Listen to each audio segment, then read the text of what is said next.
창세기 22장 1절 이하 19절까지 말씀입니다. 긴 본문인데요. 한 절씩 교독하기 원합니다. 제가 1절 보고 여러분들 2절 봐주시기 바랍니다. 9일 후에 하나님이 아브라함을 시험하시려고 그를 부르시되 아브라함아 하시니 그가 이르되 내가 여기 있나이다.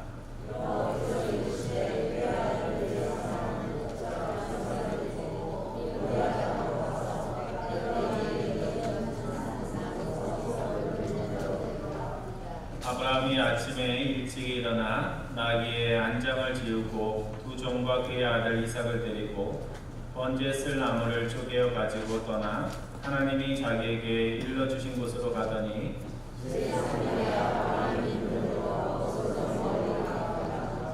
이에 아브라함이 종들에게 이르되 너희는 나귀와 함께 여기서 기다리라. 내가 아이와 함께 저기 가서 예배하고 우리가 너희에게로 돌아오리라 하고 아브라함이 이에 번제나무를 가져다가 그의 아들 이삭을 죽이고 자기는 불과 죽이고 이삭이 그 아버지 아브라함에게 말하여 이르되 내 아버지여 하니 그가 이르되 내 아들아 내가 여기 있노라. 이삭이 이르되 불과 나무는 있거니와 번제할 어린 양은 어디 있나이까.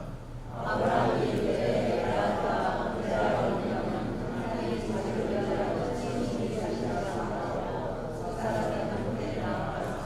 하나님이 그에게 일러주신 곳에 이른지라. 이에 아브라함이 그곳에 제단을 쌓고 나무를 벌려놓고 그의 아들 이삭을 결박하여 제단 나무 위에 놓고 여호와의 사자가 하늘에서부터 그를 불러 이르시되 아브라함아 아브라함아 하시는지라. 아브라함이 이르되 내가 여기 있나이다 하매 사자가 이르시되 그가 이르되 있으리라. 그의 아무도 내가 네 아들을 보살펴도 내게 아프지 않으리니 내가 네 아들과 하나님께 하노라. 아브라함이 눈을 들어 살펴본즉 한 수양이 뒤에 있는데 뿔이 숯불에 걸려 있는지라. 아브라함이 가서 그 수양을 가져다가 아들을 대신하여 번제로 드렸더라. 아브라함이 그 땅을 이르며 여호와의 알았으므로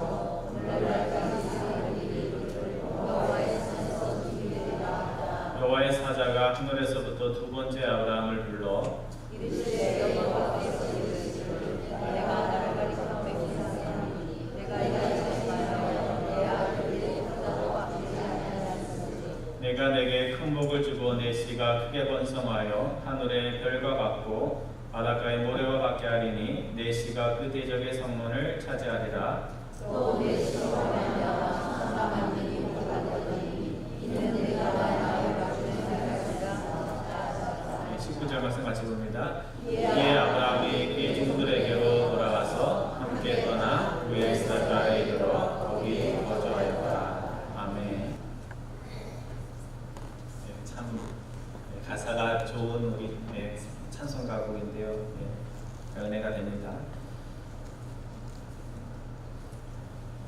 오늘은 아버지 주일을 맞아서 성경에 우리가 좀 본받을 만한 아버지가 어딨나 그래서 한참을 고민을 해봤더니요. 하나님께서 아브라함 이야기를 하라고 해서 여러분들이 잘 아는 창세기 22장 말씀을 선택하게 됐습니다. 이렇게 살아가다 보면 뭔가를 배워서 잘 준비한 다음에 어떤 역할을 하는 것들이 있는가 하면 그냥 뭐 하다 보니까 그 일을 하게 돼서 그냥 이렇게 많이 배우지 않고 그냥 하는 일들이 있습니다. 그래서 그 중에 하나가 아버지 역할이 아니었나 저에게 그런 생각을 해봅니다. 신학생이라 좀 일찍 결혼을 했습니다. 27살 때 저희 와이프가 26살 때 그래서 굉장히 빨리 결혼을 했는데요. 결혼을 하니까 누가 생겨요? 아이가 생기니까 그때부터 아버지가 돼가지고 아버지가 뭔지도 모르고 아버지 역할을 했습니다. 딸을 낳고 아들을 낳고 난 뒤에 좋은 아버지가 되어야겠다 이런 생각을 했지만 좋은 아버지가 뭔지도 모르고 좋은 아버지 돼야지 했지만 아무리 마음을 그렇게 먹어도 자신의 인품이나 성품이 바뀌는 게 아니잖아요. 그러니까 나의 있는 성품 그대로 아이들을 키우다 보니까 나중에 딸이 저에게 하는 이야기가 아버지 참 좋은 아빠였어요. 이렇게 했으면 얼마나 제가 기분이 좋을 텐데 클 때 아버지 때문에 뭐 상처받은 게 있다는 거 뭐 그렇게 얘기를 해가지고 제가 지난번에 왔을 때 충격을 받았습니다. 그래서 내가 좋은 아빠가 아니었구나 이런 생각을 했습니다. 여러분 다 좋은 아빠겠죠, 그죠? 좋은 아빠, 좋은 엄마겠지만 그거는 여러분의 바람이고 정말 자녀들이 우리 아버지, 우리 어머니 정말 좋은 분이다라는 이야기를 꿀밥 때려서가 아니라 스스로 할 수 있는 그런 아버지가 되어야 할 것입니다. 오늘 본문 창세기 22장은 어떤 시각으로 보느냐에 따라서 인간적인 기준으로 보면 절대 좋은 아빠라는 말을 들을 수 없는 그런 아브라함의 모습도 있고 또 신앙의 눈으로 보면 아브라함 같은 그런 아빠가 우리가 되어야 되지 않나 하는 그런 측면들이 있습니다. 여러분 세상의 관점으로 보면 창세기 22장에 나오는 아브라함은 좋은 아빠가 아닙니다. 그죠? 자기의 자식도 몰라보고 죽여서 하나님을 기쁘시게 하겠다는 그 아버지가 좋은 아빠일 수가 없죠. 그렇지만 신앙의 관점에서 보면 아들에게 하나님이 정말 어떤 분인지 하나님이 얼마나 존귀한 분인지를 자식을 대하는 그 모습을 통해서 하나님 앞에 자식을 번제물로 드리려고 한 그 마음을 통해서 아이에게 평생 잊지 못할 각인을 시킨 인상을 시킨 아버지가 아브라함입니다. 오늘 본문 1절에 보면 하나님이 다정하게 아브라함을 부르십니다. 저도 집에 있다 보면 가끔씩 저희 아내가 저를 부르는데요. 밥 먹으라, 과일 먹으라 할 때는 아주 자신감 있게 뭐 아이 부르듯이 부르고 또 이렇게 상냥하게 부를 때가 있어요. 여보 뭐 이러면서 투명한 저 아내가 왜 저러나 그러면 모습은 아니지만 뭐 남편 시켜가지고 큰 짐을 들게 한다거나 뭐 시킬 때는 이렇게 부릅니다. 하나님께서도 아브라함을 되게 사랑하셔서 다정하게 부르시기는 하는데 그 부르셔서 하려고 하는 일이 그렇게 만만한 일이 아닙니다.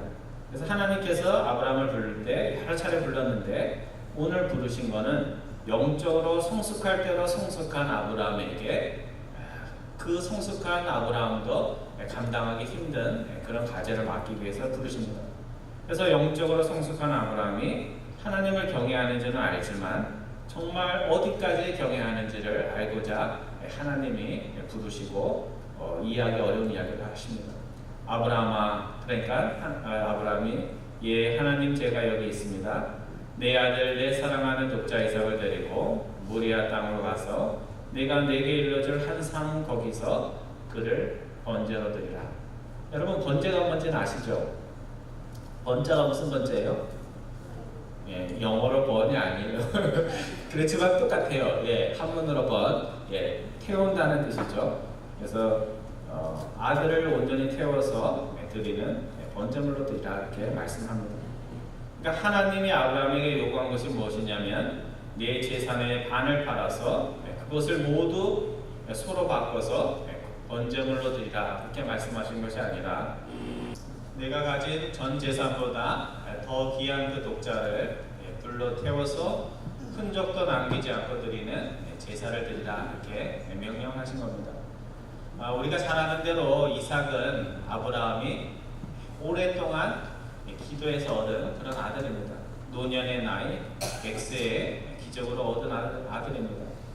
저희 신학교에도 셋째 이렇게 늦은 나이에 자식들을 본 아들을 본 그런 목사님들 참 많은데요. 제가 공부할 때 이렇게 나이 들어서 아이를 낳으면 그렇게 이쁘대요. 저는 다행히 이쁜 아들 못 봤지만 아무튼 그런데 아브라함은 100세에 자신의 생명보다 더 소중한 그 아들을 얻은 겁니다. 또 이삭은 단지 아브라함에게 친자식이기 때문에 소중할 뿐만 아니라 하나님의 약속 그를 통해서 큰 민족을 이루겠다는 하나님의 약속을 받고 태어난 아들입니다. 그러니까 이삭이 없어지면 뭐가 없어지는 거예요? 하나님이 그를 통해서 바다의 모래같이 하늘에 밤하늘에 별과 같이 많은 아들을 주겠다는 하나님의 약속조차 사라지는 겁니다. 하나님이 지금 아브라함에게 요구하시는 것은 부모와 자식 간의 어떤 사이인지 몰라서 할 수 있는 말씀이요, 하나님이 스스로 하신 그 약속조차 뒤집는 그런 말씀을 하고 있는 겁니다. 근데 오늘 본문에 보면 아브라함이 대단한 믿음의 소유자라는 것을 알 수 있는 것이, 믿음의 소유자의 특징이 뭐예요? 하나님이 우리에게 이해할 수 없는 말씀을 하실 때도 그 말씀 앞에서 뭐라고 그래요? 나의 이성을 가지고 따지지 않고 그 말씀에 순종을 합니다. 그래서 오히려 아브라함은 하나님이 자신에게 그동안 소원했던 어떤 일을 시킨 것처럼 그 다음날 아침에 언제 일어났어요? 꾸물꾸물 일어난 게 아니고 일찍 일어나서 여행 갈 준비를 합니다. 나귀의 안장도 채우고 번제물에 쓸 나무까지 미리 쪼개서 여행 떠날 준비를 합니다. 아브라함은 마침내 긴 3일길을 걸어서 하나님이 명하신 그곳을 바라볼 수 있는 곳까지 도착을 합니다. 3일길이라는 것은 중간에 아브라함이 하나님께 순종하고 싶지 않으면 얼마든지 생각을 바꾸고 결심을 바꿀 수 있는 긴 시간입니다. 그러니까 한순간에 하나님을 사랑하는 마음으로 아들을 데리고 가는 것이 아니고, 정말 아브라함 마음속 깊은 곳에서는 아들도 하나님께 드릴 수 있는 그런 믿음이 있었다는 겁니다. 아브라함은 두 종들에게 너희는 여기에 머물르라 이야기를 하고 아들만을 데리고 번제를 드릴 산으로 아버지와 아들 둘이서 올라갑니다. 이 창세기 22장에서 제일 하이라이트가 어때요? 전 이걸 읽을 때 참 짧은 대화지만 그 대화 속에 이렇게 뭐라고 설명할 수 없는, 그 엄마들은 잘 몰라요. 아버지들만 아는 그게 있습니다. 아버지와 아들 사이에만 나눌 수 있는 그런 대화입니다. 그러니까 아들인 이삭이 그동안 참아왔던 질문을 아버지 아브라함에게 합니다. 아버지, 그러니까 뭐라 그래요? 왜 그러냐 아들아? 불과 나무는 있는데 번제할 어린 양은 어디에 있습니까? 이거 너무 잘하는 이야기죠, 그죠? 짧은 대화입니다. 제사를 드리려면 뭐가 있어야 돼요? 나무도 있어야 되고 불도 있어야 되고 그 위에 올려놓을 재물이 있어야 되는데 재물이 안 보이는 겁니다. 지금 이삭이 작은 나이가 아니죠, 그죠? 나무를 지고 다닐 수 있는 그 정도의 나이가 됐으니까 대충 분위기를 보면 알 수가 있죠. 뭔가 심상찮다는 것을 이렇게 알아채고 질문을 했던 겁니다. 여러분이 아브라함의 입장이라면 얼마나 곤란하고 대답하기 힘든 상황입니까? 아들아, 뭘 그런 걸 묻니? 나도 모르는 거 묻지 마. 이렇게 대답할 수도 없고, 아들아, 내가 번제할 어린 양이다. 그 잔인한 진실을 아들에게 이야기해 줄 수도 없었습니다. 아버지 아브라함은 알 것도 같고 모를 것도 같은 그런 대답을 합니다. 번제할 어린 양은 누가? 하나님이 자신을 위해서 준비하실 것이다, 이렇게 이야기를 합니다. 이 말씀이 이해하기가 좀 어려워요. 하나님이 아브라함이 미리 알고 하나님이 너 대신에 다른 양을 준비하실 거다 하는 그런 말씀인지, 아니면 하나님이 너를 통해서 하나님 하시던 일을 할지도 몰라 하는 그런 말씀인지, 그 의미는 제가 잘 알 수가 없습니다. 하지만 한 가지 분명한 것은 아브라함이 지금 가고 있는 그 길의 끝이 어떻게 결론이 내려지든지 아브라함은 하나님이 지금 하시는 그 일을 성취할 것을 믿고 그 자리까지 나아갔다는 사실입니다. 아버지와 아들의 대화는 여기서 끝납니다. 이삭은 더 이상 번제할 양이 어디 있는지 묻지 않고, 또 아브라함 역시 번제할 양이 어디 있는지에 대해서는 더 이상 이야기를 하지 않습니다. 아브라함과 이삭은 하나님이 일러주신 곳에 마침내 도착을 합니다. 아버지 아브라함이 제단을 쌓고 제단 위에 나무를 올려놓고, 그 다음에 누가 필요해요? 재물이 필요하죠. 아들을 결박해서 그 나무 위에 아들을 올려놓습니다. 근데 아들이 이삭이 나이가 꽤 됐음에도 불구하고 아버지에게 반항하지 않고 그 위에 올라서고, 아버지는 칼을 들고 아들을 향해서 내리치려고 하는 그 순간, 영화에서 그렇잖아요, 하늘에서 성급한 하나님의 사자의 음성이 들리면서 아브라함이 하려는 일을 이렇게 멈추게 합니다. 아브라함아, 아브라함아. 아브라함이 대답을 합니다. 제가 여기 있습니다. 그 아이에게 내 손을 대지 말라. 그에게 아무것도 하지 말라. 내가 내 아들 내 독자까지도 아끼지 않았으니 내가 이제야 내가 하나님을 경외하는 줄 알겠다 이렇게 말씀을 하십니다. 여러분 하나님께서 전에 아브라함이 하나님을 경외하는지는 몰랐을까요? 주위 사람들도 다 알죠. 아브라함이 하나님을 정말 신실하게 믿는다는 걸 몰랐을 리가 없죠. 우리도 그렇잖아요. 정말 하나님을 사랑하는 분이 어떤 분인지 우리가 모르나요? 교회에서 얼굴만 봐도 알고 행동만 봐도 알고 다 압니다.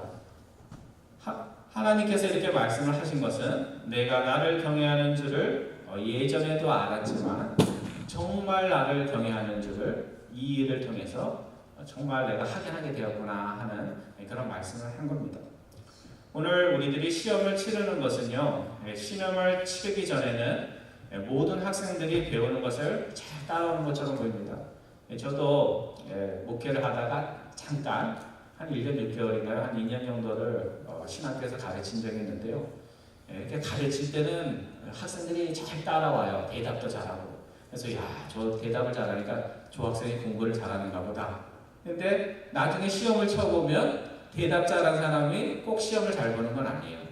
대답을 못하고 가만히 있었던 친구들 중에 공부를 열심히 해서 시험을 잘 보는 학생들이 있습니다. 즉 시험을 통해서 공부 잘하는 사람은 잘 따라오고 있다는 것이 밝혀지고 시험을 통해서 공부 잘할 것 같은데도 잘 따라오지 못하는 학생도 발견이 됩니다. 뭐 공부도 잘할 수도 있고 못할 수도 있는데 중요한 것은 시험을 통해서 내 안에 정말 하나님을 어떻게 사랑하는지가 밝혀진다는 것입니다. 성도 여러분, 사탄은 우리를 넘어뜨리기 위해서 시험을 합니다. 하지만 하나님이 우리에게 어려움을 주시는 것은 우리를 넘어뜨리기 위해서가 아니라 내 안에 정말 하나님을 얼마나 사랑하는지 그 마음을 하나님도 알고 우리 스스로도 알도록 하기 위해서 그렇게 하시는 겁니다. 그냥 머리로 말로 하나님을 사랑한다 믿는 것과 실제 삶에서 건강의 문제로 또 경제적 문제로 가정의 어려움을 통해서 자녀의 어려움을 통해서 내가 얼마나 하나님을 의지하는가를 살피는 것은 차이가 있습니다. 성도 여러분, 내 사랑하는 독자 이삭을 드리라는 이 명령의 의미가 무엇이겠습니까? 인간의 생명을 제물로 바치라는 하나님의 잔인한 요구가 아닙니다. 내가 진정으로 나를 사랑하느냐? 그렇다면 내가 세상에서 가장 사랑하는 그것보다 나를 더 사랑할 수 있는지 하나님께서 묻고 계신 겁니다. 여러분, 여러분이 가장 사랑하는 게 뭐예요? 우리 집사님은 뭘 제일 사랑하세요? 남편 제일 사랑한다는 얘기 하지 마시고 보통 엄마들 보고 물으면 뭐라고 대답해요? 제일 사랑하는 게 누구냐 하면 남편은 이제 거기에 안 들어가고요. 첫 번째가 자식이죠, 그렇죠? 엄마들한테 자식이죠. 그러니까 하나님께서 아브라함에게 하셨던 그 일은 너가 세상에서 가장 사랑하는 것이 내 자식이냐? 내가 너에게 준 자식조차도 자식을 가져봐도 너는 나를 찬양하고 나에게 영광 돌릴 수 있느냐 이렇게 물어보는 겁니다. 대답할 수 있어요? 이거 없죠. 쉬운 질문이 아닙니다. 아이를 키우는데 하나님이 건강도 주시고 안전도 지켜주셔야 되는데 그런 것들을 가져봐도 너는 아브라함처럼 나를 찬양하고 경배할 수 있느냐 이렇게 묻는 겁니다. 평생 키우고 좋은 대학 가고 좋은 직장을 얻다고 기뻐하는 그 자녀가 잘못되어도 너는 그 일보다 나를 더 신뢰하고 믿고 찬양할 수 있느냐 그렇게 묻는 겁니다. 또 우리 또 좋아하는 게 뭐 있냐면 경제적인 거 좋아하잖아요, 그렇죠? 재물 좋아하는데 내가 경제적으로 불안한 가운데서도 아브라함처럼 내가 너에게 경제적으로 어려운 자리에 처하게 할지라도 너는 하나님을 찬양하며 예배하며 경배할 수 있는가 그렇게 질문하고 있는 겁니다. 그래서 이 모리아 산의 사건은 아버지 아브라함에게도 아들 이삭에게도 평생 잊을 수 없는 사건이 되었습니다. 왜냐하면 아브라함의 입장에서 아들을 죽여서 제물로 드렸다면 아브라함은 어떻게 됐을까요? 스스로는 하나님의 명령에 순종해서 좋았겠지만 평생 사람들은 뭐라고 그랬을까요? 하나님을 너무 많이 믿어서 강적으로 믿어서 아들조차 제물로 드린 미치광이 할아버지 뭐 그 정도로 이야기를 했을 겁니다. 또 모리아사 사건은 아들 이삭에게도 평생 잊지 못할 사건입니다. 아버지에게 자신이 지금까지는 가장 소중한 존재이지 않았는데 그 사건을 통해서 야, 아버지 안에는 내가 제일 소중한 존재가 아니라 누구가 제일 중요해요? 하나님이 나보다 더 소중한 존재, 하나님이 계시구나. 하나님이 그냥 아버지가 그냥 이야기하는 그런 하나님이 아니고 나를 사랑하는 그 사랑도 엄청난데 그거보다 더한 사랑으로 나를 사랑하는 분이 아버지구나 하는 것을 이삭이 깨달았습니다. 하나님의 명령 앞에 서 있는 그 아버지가 세상의 상식도 자식을 향한 사랑도 결정적 영향을 미치지 못할 만큼 진실되게 하나님을 사랑한다는 것을 이삭은 깨닫게 된 겁니다. 그러니까 한편으로 생각하면 인간적으로는 어때요? 섭섭하죠. 왜? 하나님을 택했으니까. 자신이 아니라 하나님을 택했으니까. 인간적으로 보면 많이 섭섭하지만 철이 들어서 신앙의 마음을 가지고 보면 범접할 수 없는 신앙을 보여준 아버지에게 아버지라는 그런 관계를 떠나서 정말 저런 분도 계시구나 하는 것을 깨달았을 것입니다. 성도 여러분, 자녀들 보고 너 날 좀 닮아 그런 얘기 할 필요가 없어요. 그렇죠? 자녀들 보고 야 너는 왜 그러냐, 나는 안 그랬는데 안 그러긴 뭘 안 그래요. 어릴 때 다 똑같이 해놓고 잊어버린 거죠. 그래서 자녀들 보고 부모 닮으라는 얘기를 할 필요가 없습니다. 왜? 가만히 내비두면 자녀들이 아버지, 엄마를 닮습니다. 그래서 성격만 닮을 뿐만 아니라 음식 좋아하는 것도 닮을 뿐만 아니라 신앙도 닮습니다. 그래서 신앙 좋은 분들에게 장로님 어떻게 그런 신앙을 가지게 됐습니까? 이렇게 질문하면 대답이 어떻게 돌아오는지 아세요? 제가 열심히 해서 그렇죠. 이렇게 대답이 오는 게 아니라 우리 아버지가, 우리 어머니가 그렇게 사셨습니다. 그렇게 이야기를 합니다. 그러니까 따라하려고 한 게 아니라 그냥 보고 자란 것이, 그러니까 신앙도 닮고 성품도 닮고 삶의 모습도 닮았다는 그런 이야기입니다. 여러분, 아버지가 아들에게 이래라 저래라 해서 아버지가 원하는 그런 사람 되는 게 아닙니다. 저희 자녀, 저도 아들을 키웠는데 제 아내가 저보고 아버지가 됐으니까 아들 보고 컴퓨터 좀 덜 하게 하고 이것도 가르치고 저렇게 가르치라고 자꾸 얘기를 하더라고요. 그래도 제가 줏대를 가지고 아내 얘기 안 듣고, 이 아들들은 뭐 말로 잔소리로 가르쳐서 되는 게 아닙니다. 그러니까 딱 아버지로서 중심을 딱 잡고 정말 이야기해야 될 때를 기다리면서 행동으로 아이들에게 보여줘야 됩니다.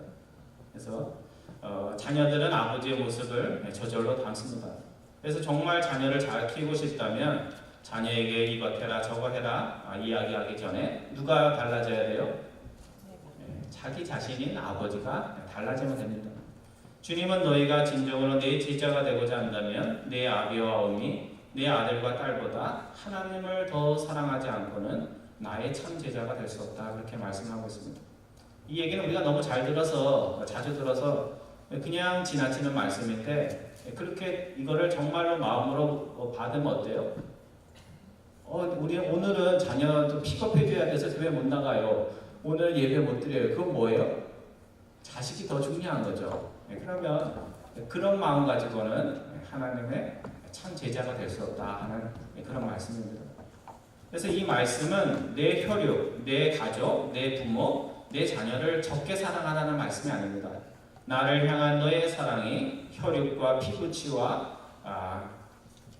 피부치의 사랑보다 못하다면 그것이 정말 나를 사랑하는 것이 아닐 수 있으니 너희들이 나를 사랑할 때 인간적인 정과 사랑을 뛰어넘는 그런 마음을 가지고 나를 사랑할 수 있어야 된다 하는 말씀을 하고 있는 겁니다.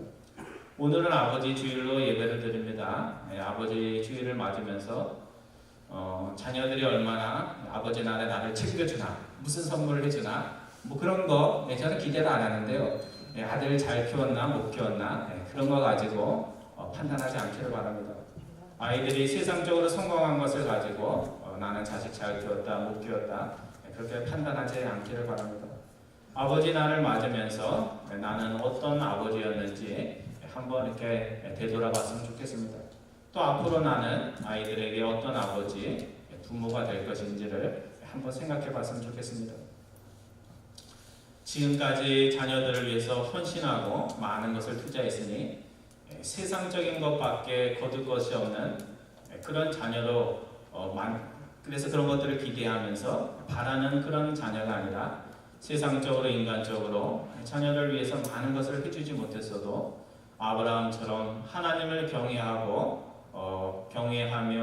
주님을 섬겼던 우리의 모습을 통해서 우리의 자녀들 안에 아름다운 하나님의 자녀의 모습들이 생겨져 가는 것을 마음에 믿고 그런 것들을 위해서 기도할 수 있기를 바랍니다.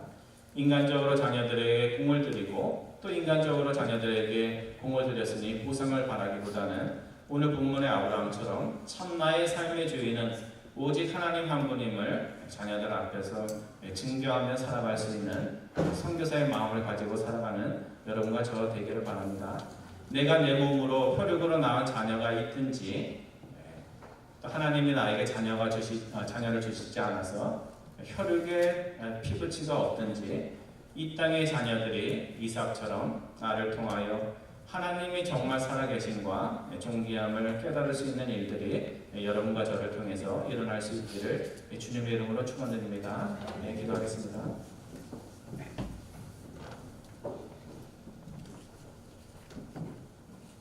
사랑의 하나님, 자녀들을 그 누구보다 사랑하지만 어떻게 사랑하는 것이, 어떻게 그들에게 잘하는 것이 정말 좋은 아버지가 되는 것인지 또 좋은 어머니가 되는 것인지 깨닫지 못하고 알지 못할 때가 있는 저희들임을 고백을 드립니다. 아브라함이 자녀에 대한 집착과 인간적 사랑에 매이지 아니하고 하나님을 경외함 속에서 아이들에게 참다운 신앙을 가르쳐줬던 것처럼 자녀들에 대한 저희들의 사랑이 인간적 사랑에 머물지 아니하고 하나님의 자녀로서의 아름다운 부모 사랑이 될 수 있도록 인도하여 주옵소서. 먼 훗날 자녀들이 아버지를 회상하며 좋은 아버지, 정말 멋진 아버지로 인정할 수 있도록 매일 좋은 아버지 되는 그 일을 위해서 기도하고 삶에 최선을 다하는 저희들 될 수 있도록 인도하여 주옵소서. 감사드리오며 우리 주 예수 그리스도의 이름으로 기도드리옵나이다. 아멘.